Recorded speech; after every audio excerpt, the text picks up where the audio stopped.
In the complex tapestry of Middle East and geopolitics, tensions between Israel and Iran have reached a critical juncture since October 2023. Following the beginning of the Israeli war on Gaza, the stakes have escalated dramatically, prompting military responses and strategic recalibrations. Amidst this turmoil, a significant leak of sensitive U.S. military information forced Israeli leaders to reconsider their planned strikes against Iran. As U.S. Secretary of State Antony Blinken urged caution, questions loomed about the motivations behind these decisions and their implications for regional stability and international relations. Welcome to In Depth.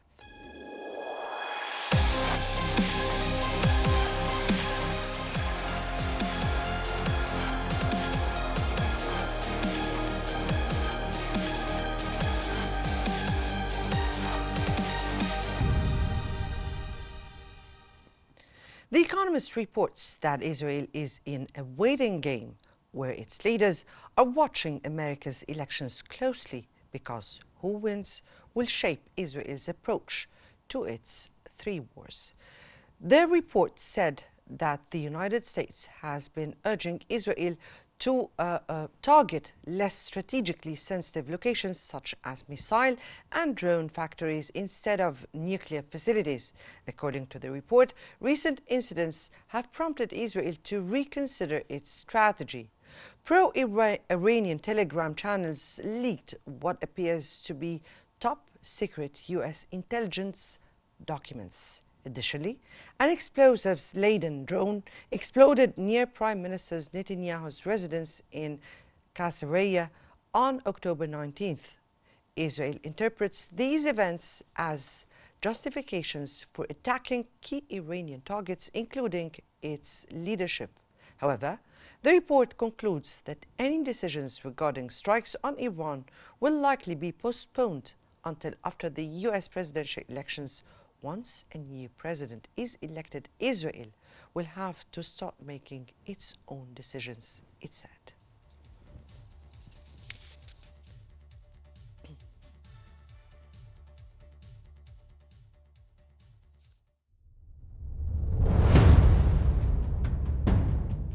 For 3 weeks now, Israel has been threatening Iran with a deadly and powerful response to its missile attack in early October. The whole region is anticipating the Israeli strikes and the ensuing Iranian response, which could lead in the end to an all-out war between the two countries. That delay from Israel posed questions about its reasons. According to the British newspaper The Times, the answer lies in the secret document that has been leaked from the United States on the messaging application Telegram. The document appeared to be an American assessment of a possible Israeli attack on Iran. The newspaper says that Israel is concerned about this leak, which would help Iran anticipate the response, although no details were mentioned about the potential bank of targets in Iran. It also quoted Israeli sources as saying that the response will take longer due to strategic changes. This aligns with several other press reports suggesting that U.S. Secretary of State Antony Blinken, during his recent visit to Israel, requested a postponement of any Israeli strike. Experts state that the U.S. wants the attack to take place after the upcoming elections, which are less than 2 weeks away. Before that, several reports confirmed that America opposes targeting Iranian nuclear facility, as well as any Israeli response that could lead to the outbreak of an all-out war between Iran and Israel. However, the Israeli government has maintained that it alone will make decisions in this regard.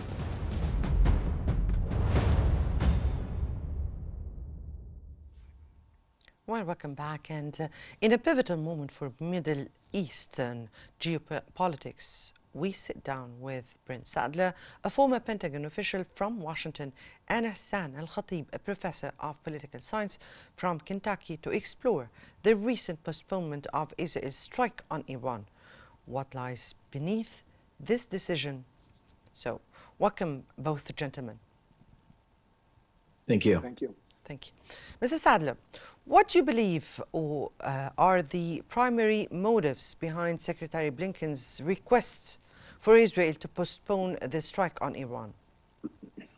Well, thank you very much. I think the principal reason that the current administration, the Biden-Harris administration, are pursuing a delay of any Israeli retaliation against Iran's second ballistic missile attack has to do overwhelmingly with American domestic politics and the upcoming presidential election.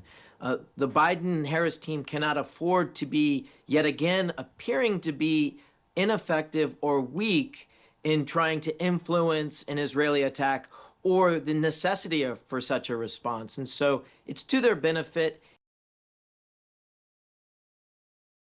My feeling of that is that, as the Israeli statements have made clear, they also are reserving the right to attack if the opportunity avails itself. So despite that American pressure, there's still the very real likelihood of an Israeli response before the election. We'll get back to that, because this is an important point you spoke about here. Mr. Sadler, back to you, Mr. Al-Khatib. And how might the timing of this postponement relate to the upcoming U.S. elections, and what implications does it have for U.S.-Israel relations?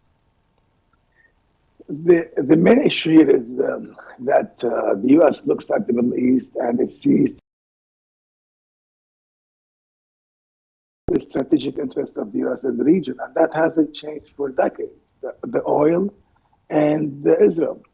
Now, Americans, as to what's going on in the Middle East, Israel can fight in Gaza for 100 years. Israel can fight in Lebanon for 100 years. It can kill all the Gazans.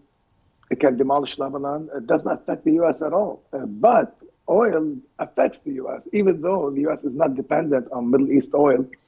China is, and this commodity is international. So the spike in the price of oil will affect the international price, affect the American price of oil, and will affect the elections. As far as the American public now, they haven't been affected. Gaza is not an election issue. But if there is an oil spike, the price of oil increases, then it becomes an election issue. And I think the Biden administration has been able to convince the Israelis not to play a role in the American in the election this year by waiting to strike it up. Mm-hmm. Mr. Sadler, you spoke about the U.S. administration doesn't want to appear weak, and you spoke about Israel's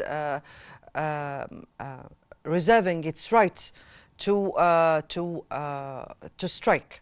Now, from your point of view, how significant is it, the leak of sensitive military information, in shaping Israel's military strategy against Iran?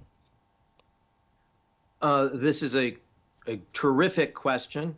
I'm sure that the fact that sensitive information or the disposition, the location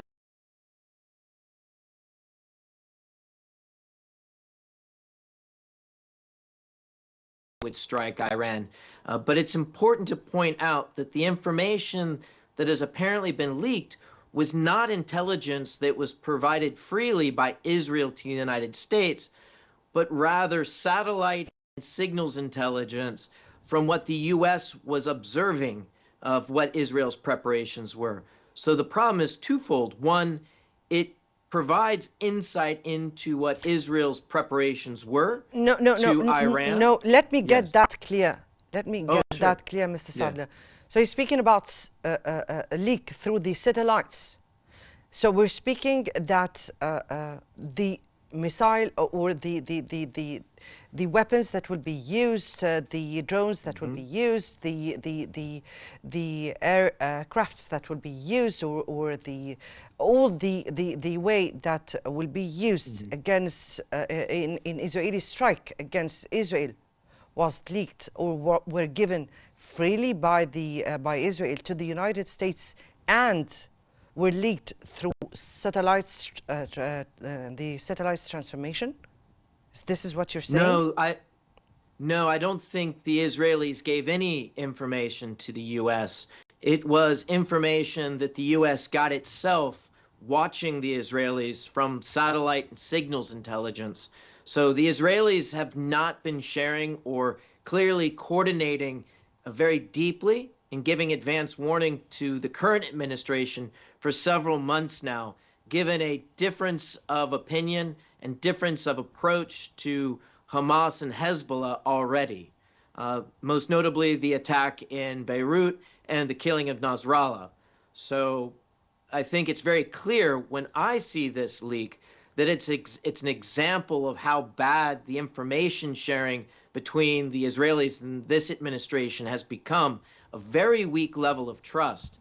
And so that's one point. And of course, Iran benefits because they see what America sees on the ground of what the Israelis are planning. But it's only the military side. It doesn't address potential cyber or other, like the pager attack that was against Hezbollah, that Israel may have in store for IRGC or Iranian leadership.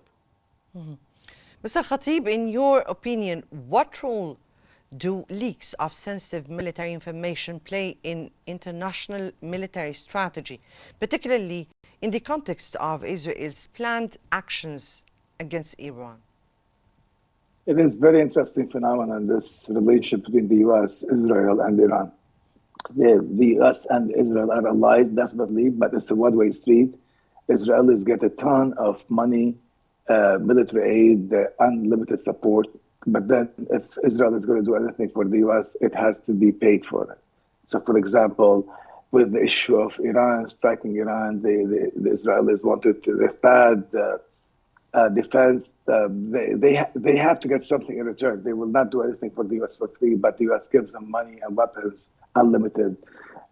As to the Iranians, the interesting phenomenon in this conflict now is that the Iranians are, in all but name, a partner for the U.S. From the beginning, the Iranian foreign minister came to Beirut, and from Beirut, he was stating the same as Blinken. Blinken said the U.S. strategy is that it doesn't want the conflict to expand. The Iranian foreign minister came from Beirut, said that they had no idea about that attack. Hamas didn't tell them, they didn't help, they didn't play any role, and they don't want the conflict to expand. And until now, the Iranians say the same thing. They're on the same page as the U.S. They don't want the conflict to expand. They have an interest with the U.S. Under Biden, the relationship is not bad. The Biden administration has relaxed enforcing sanctions. Trump said they gained about $300 billion from oil revenues. So the Iranians don't want to enter the conflict. The Iranians have no interest in fighting Israel. They don't want to fight Israel. And I don't think the Israelis want to fight Iran either. But there is this tit for tat between them just for domestic consumption for the public. They have to respond if they're attacked. The Iranians have to respond. But the Iranians don't want to fight Israel. They don't want to be part of this fight. They want to be on the sideline. They have Hezbollah and Hamas doing the fighting. They're not interested in joining the fight. So they have been, the Iranians, when the history of this conflict is written, the Iranians have been the friend of the U.S., Israelis have not. Well, back to you, Mr. Sadler, and here Mr. Khatib raised a very important point. But in your opinion, what implications does the postponement have for U.S.-Israel relations moving forward? Well, I think the delay of an Israeli retaliatory strike, it certainly turns the temperature down between, assuming the Israelis agree with it on their own merits, it certainly makes the relationship more manageable, at least through the next administration coming into office in late January next year. The operational perspective of this is, I think, is highly problematic, because now there's so much speculation, preparation for an anticipated Israeli strike. And that will probably last for several months, where the risk goes up to the attack, while the outcome, the potential strategic impact of such a retaliatory strike goes down in value, making it less likely that the Israelis will launch a conventional or like a ballistic missile or military airstrike against targets in Iran. But it could raise the odds of a more asymmetric attack. And again, I kind of point back to the explosive-laden pager attack against Hezbollah and similar type of attack against IRGC leadership, perhaps. Remains, of course, to be seen. Mr. Khatib, how do internal Israeli politics influence the decision-making process regarding? For the Israelis now is that all Israel is dead. There is a new Israel. There is an Israel 2.0. What is this Israel 2.0? It's not the traditional secular leaning with the centrist voter playing the major role. And there is a new Israel now. There is a Zionist religious Israel. They're in the government, and they're looking at the conflict from a religious point of view. I mean, from the beginning, Netanyahu said they're fighting the Amalek in Gaza, and the Amalek in the Old Testament, they fought the Israelites, and there's about wiping the memory of the Amalek, which is annihilating them. And then even when, after Sinwar was killed in a gunfight, Netanyahu said, no, the fight will continue. And he quoted the Bible, actually, the Old Testament, about King David saying, I'm going to keep fighting my enemy until I destroy them. So there is now a new Israel motivated by religious Zionism. And Netanyahu is stronger than at any time before. The news of the political death of Netanyahu has been greatly exaggerated. The Israeli public is ready to fight for years. And as long as the fight continues, as long as Netanyahu is empowered and his coalition is empowered, I'm not optimistic. The domestic politics of Israel is a factor in continuing the war, not just Netanyahu. Mm-hmm.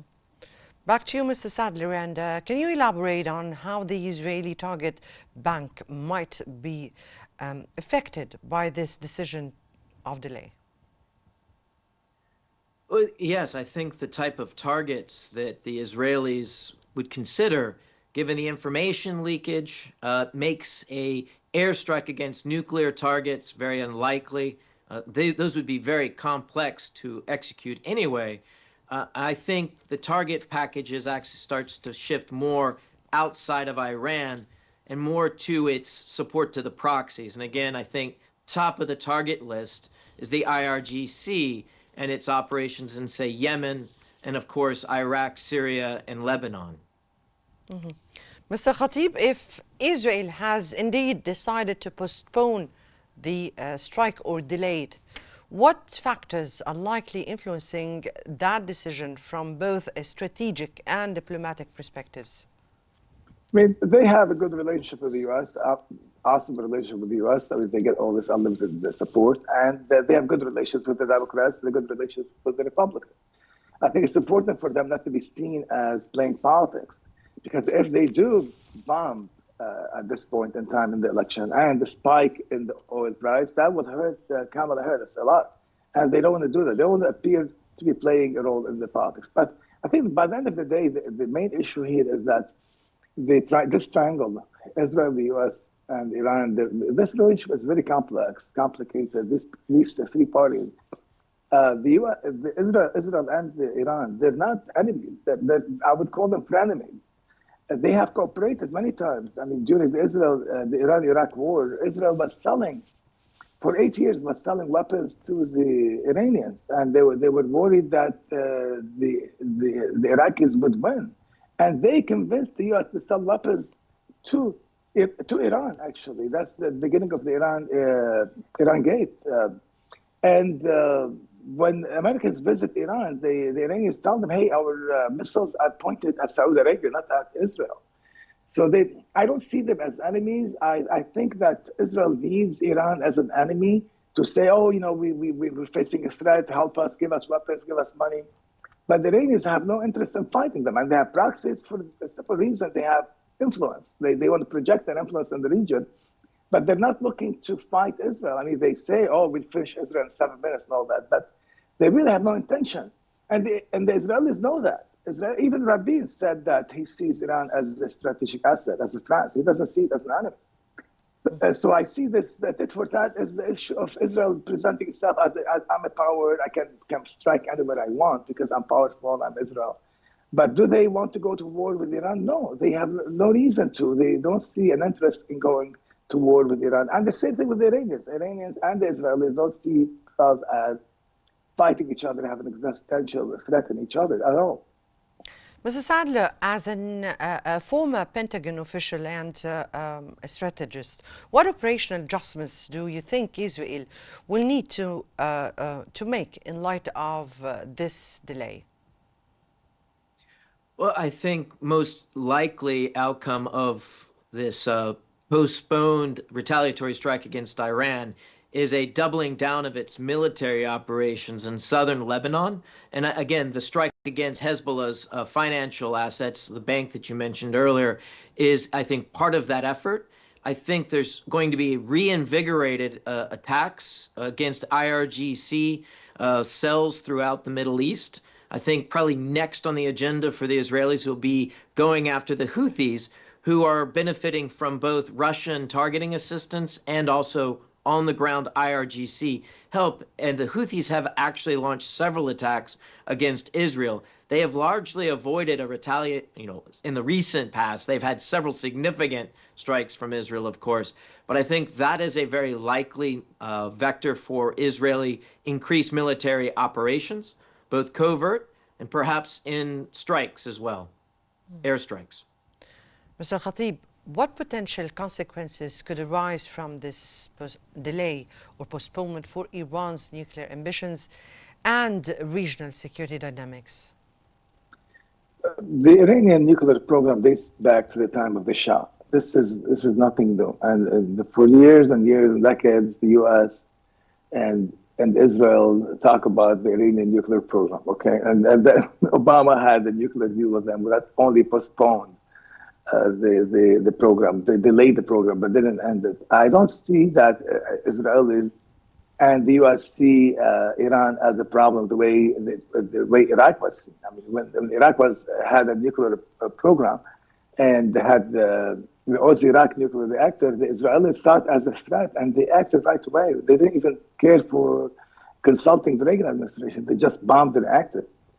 I don't think that Iran is an existential threat. I don't think that nuclear program is really seen as a real threat by the Israelis at all.